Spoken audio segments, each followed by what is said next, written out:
This is the Kola Bay, a small stretch of water at the center of a global race to dominate the Arctic.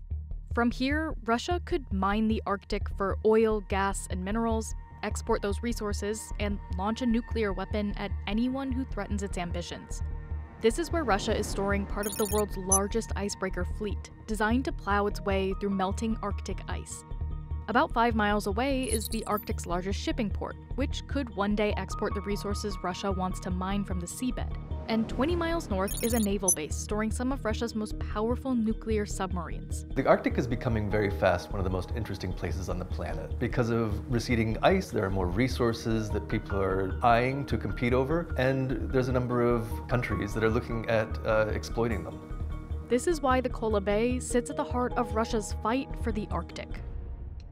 I went there in 2021. It's a beautiful area, kind of rolling hills leading into the Kola Bay. But more than that, it's a very closed area. There's a lot of military installations, a lot of places that you can't go. The Arctic is a sort of microcosm of geopolitical tensions. It's not as remote as it appears on the map. The assumption is that the potential for a conflict in the Arctic is likely to happen first outside the region and spill over to the region rather than we will see a clash of different countries in the Arctic. Russia's Arctic coastline stretches nearly 15,000 miles along the Arctic Ocean. The Kola Bay sits in the northwest, giving it strategic access to the Arctic and North Atlantic Oceans and neighboring NATO countries. We've seen this slow, incremental militarization of the Arctic. Russia wants to get to a point where, if it feels threatened in its high north, it can react militarily. Obviously, that creates a whole bunch of new scenarios, both for Moscow and for the NATO neighbors that are right next door. The Northern Fleet is Russia's Arctic Navy division, including some of the most powerful weapons in its nuclear triad. One of the biggest arms of that nuclear triad sits right in the Kola Bay.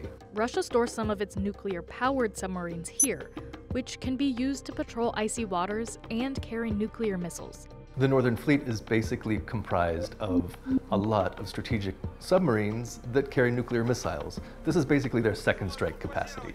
That's essentially Russia's ability to strike back if it was hit first by a land-based nuclear attack.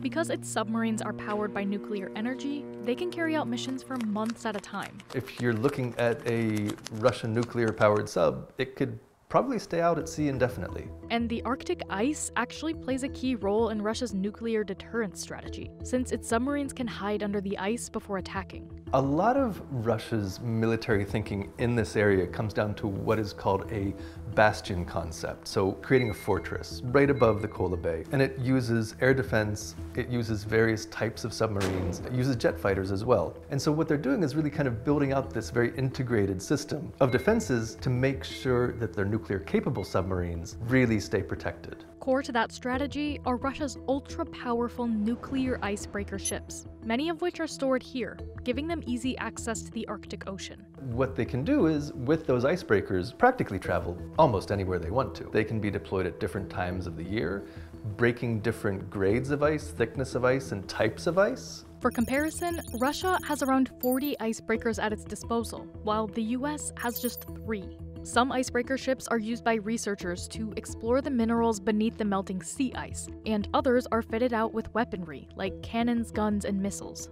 In the past, Ukraine was very important in providing various parts for Russia's icebreakers. Since the war started, that no longer happens. In fact, one of the plants that was building a motor for a Russian icebreaker came under attack by the Russians, so that kind of ended those plans very quickly.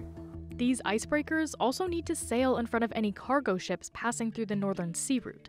This trade route between Asia and Europe is shorter than going through the Suez Canal, and it's been opening up more in recent years thanks to melting sea ice. When we look at the Arctic and the infrastructure there, it's very scarce. We have to think dual use. One of the Russian major objectives is to develop the Northern Sea Road as this international maritime link between Asia, Europe and Northern America. But this will also have military strategic importance. Russia's port of Murmansk is the largest commercial port along the route, and it's one of the only deep water ports in the Arctic that doesn't freeze over for parts of the year. You need a deep seawater port to really handle some of these very big loads, especially when we're talking about the kind of resources that Russia wants to export.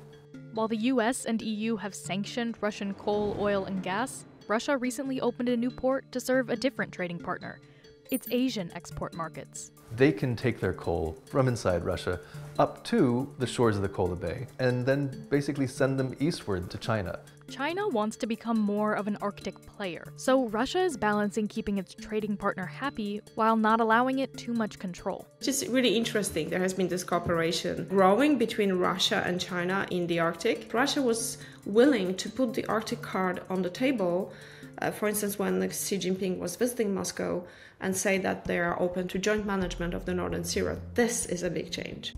So, what does this all mean for the rest of the world? Depends on who you ask. If we're looking at NATO countries, I think we're looking at a bunch of different visions of how it should play out. I think, the United States has expressed grand ambitions to buy Greenland, for example.